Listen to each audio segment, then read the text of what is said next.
एक राम्या नावाचा व्यक्ती कम्युनिस्ट नावाच्या खेड्यामध्ये राहत होता. त्याच्या घरी दारिद्र्य होते, आईला डोळे नव्हते आणि घरात मूलबाळ नव्हते आणि बरेच काही अजून प्रश्न होते. पण त्याचा चेहरा नेहमी हसतमुख राहायचा आणि तो रोज म्हणजे महादेवाची पूजा करायचा. दुधाने आणि पाण्याने असा अभिषेक करून रोजची त्याची महादेवाची सेवा असायची. मग त्याच्या जीवनात खूप सारे प्रश्न होते, अडचणी होत्या, तरी त्याने त्याच्या चेहऱ्यावर दुःख दिसू दिले नाही आणि दुःख लपवण्याचे कौशल्य त्याच्याकडे होते असं जणू म्हणता येईल.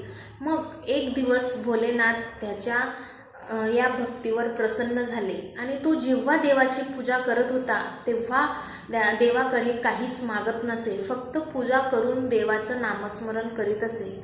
मग महादेवाने परीक्षा घ्यायची ठरविले.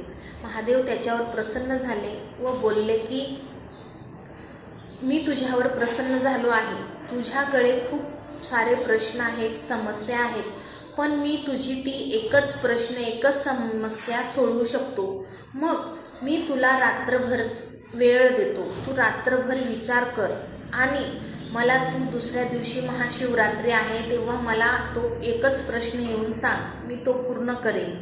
तेव्हा राम्याने विचार केला, रात्रभर विचार केला आणि जर मी आईसाठी डोळे मागितले तर बायकोला राग येईल आणि एखादा मुलगा मागितला माझ्या बायकोसाठी, मूलबाळ मागितले तर आईला राग येईल आणि घरात दारिद्र्यपणाचा वास आहे.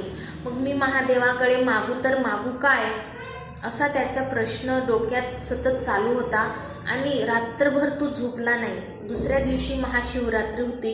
नेहमीप्रमाणे त्याने महादेवाचा अभिषेक केला. दुधाने पाण्याने असे पूजा करून तो महादेवाकडे म्हणजे महादेव त्याच्यावर प्रसन्न झाले शिवरात्रीच्या दिवशी. व मग त्याने एका सुरात, एका तालात, एका वाक्यात एकच प्रश्न महादेवापुढे सांगितला की माझा मुलगा सोन्याच्या पाळण्यामध्ये झुलताना माझ्या आईने बघितले पाहिजे. बघा, ह्या प्रश्नामध्ये माझा मुलगा म्हणजे त्याला मुलगासुद्धा हवा आहे. सोन्याच्या पाळण्यात म्हणजे त्याचं जे घरात दारिद्र्य होते ते मिटून जे सोन्याच्या पाळणा म्हणजे त्याला महलसुद्धा मिळू शकतो आणि हे सर्व बघताना माझ्या आईने तिच्या डोळ्यांनी बघितले पाहिजे, असं एका सुरात म्हणाला आणि महादेवाने त्याची इच्छा पूर्ण केली. बघा, राम्याने सुसंवादाच्या माध्यमातून आपले जे सर्व